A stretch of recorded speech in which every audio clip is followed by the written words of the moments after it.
you were also ahead of the game. You were a YouTuber before anyone was a YouTuber.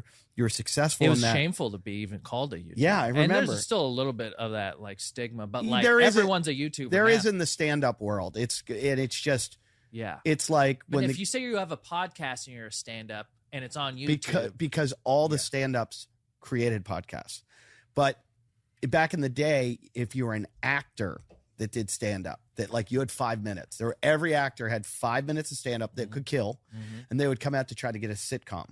Yeah, and they would get stage time. And then YouTubers, the way it happened was these guys were like funny on YouTube, and they would get an audience and a huge audience, and they'd call up a club. It's happening 2 doors down right now. Oh, who's there? Dreamland's packed right now with a whole bunch of YouTubers. Cool. And what happens is it's a very different skill for sure.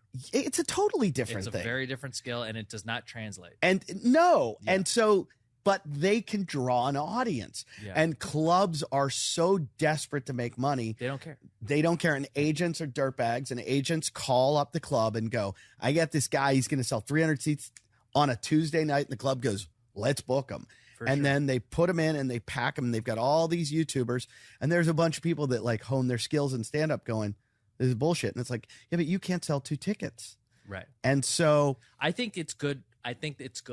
Because people will see and they'll go to those shows and they'll see that, oh, there is actually a big difference. I have heard it so much. Like my mother-in-law, my sister-in-law have someone that they never go to comedy clubs, but they're like, there's this this woman I love on YouTube, and she's coming to the Comedy Zone, and I'm going to go see her.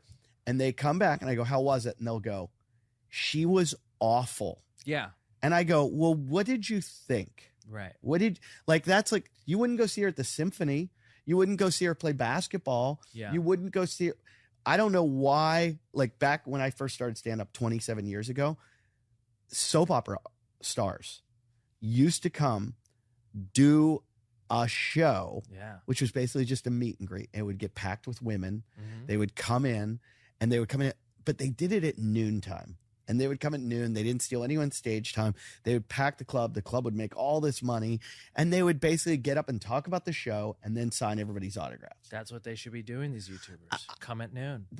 Or like, I saw the Jackass guys all do a show. And they tried to do stand-up. And Steve-O does, and he does it well. But for all of them were trying to do it. Yeah. And I was like, please stop. Yeah. But when they told stories... I great. was fucking like, I would pay $150 to sit here and watch them tell stories. Yeah. And I was like, this is fucking awesome. I love these guys. I'm sitting here. Just tell me stories. And they were all funny stories and there were huge laughs. Don't do bits. Yeah. Don't try and do this thing that's not genuine to who you are. It's not authentic. And it was awesome. But there is, I do appreciate somebody who wants to get good at stand-up as a specific skill because they appreciate the art I think that's someone like a Trevor Wallace who is down there right now, actually. Cool.